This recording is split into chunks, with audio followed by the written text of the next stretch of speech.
Good afternoon, friends and family. I hope you, like me, have been sitting outside enjoying our springtime weather. Since just a few weeks ago, we were building snowmen and playing in the snow and sledding. In my mind, after that event, it should still be Christmas. Oh, I wish my tree was still up. I love Christmas time. Something that occurred over the Christmas holidays, I had all my kids and my grandchildren over. And you know, when you have a house full of kids and family, there's no way to control the organized chaos that occurs at the Morris household, but it's something that I do truly love. The only time that I don't really love it, though, is when I find myself in the kitchen by myself, all alone, preparing Christmas dinner, while the rest of the family is in the living room doing the normal things that people do on Christmas Day, you know, like enjoying the gifts that they got, trying on clothes, modeling those new clothes. The best part is watching the grandchildren teach Pops how to set up the Nintendo Switch, or have an impromptu dance party to Taylor Swift in the middle of all the wrapping paper and the empty boxes. But here I was in the kitchen all alone. The only thing that I could think of is why? Why am I all alone finishing up Christmas dinner while they're in there having the fun? Maybe we should just skip dinner altogether and just go for the desserts, is what I was thinking. This past fall, I, along with a small group of ladies, studied about several extraordinary women in the Bible. And that day in the kitchen, my mind flashed back to one of those stories that we studied. You know, the story in Luke 10 about Mary and Martha, how Martha welcomed and hosted Jesus into her home. Well, how cool would that be? But Mary, her sister, was sitting at Jesus' feet and she was soaking in all the words that he was speaking. Martha, being frustrated that Mary was not helping her do with the hosting duties, kind of like me in the kitchen that day, she went to Jesus to voice her displeasure. And it came across something like this: Lord, don't you care that I'm doing this by myself?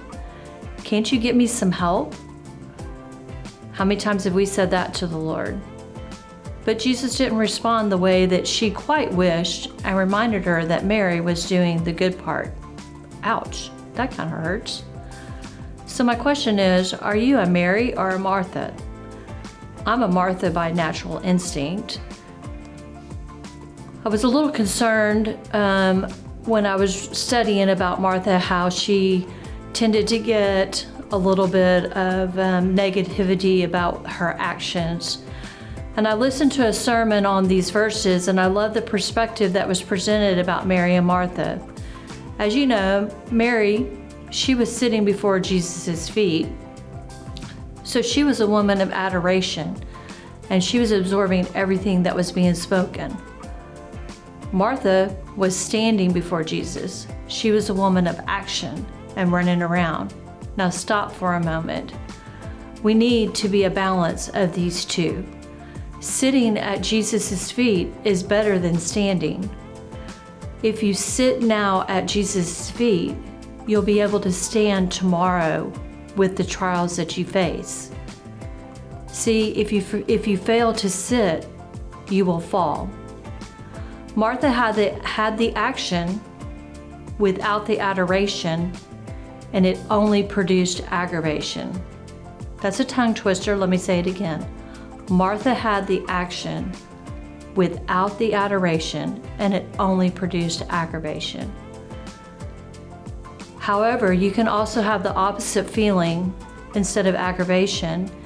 If you have work without worship, it produces worry. Work without worship produces worry. Hopefully, a group of you know or remember that a small group of ladies will be traveling with me to Guatemala at the end of the month. And as we prepare for this trip, if you know me, it's easy for me, like I said, to be a Martha, between working out the schedules and ordering the supplies and packing and getting ready for a trip. However, the challenge is placed before me, and I hope that you will join me in this to pray that we will be a Mary before we leave, spending time in adoration at the feet of Jesus, listening to him, worshiping, discerning his will for our trip, planning according to His steps and not our steps. Then only when we land will He allow us to be a woman of action for Him, to allow us to be a Martha. I'm thankful for these stories and the reminder that I received in the kitchen to take the time to sit and be prepared to stand.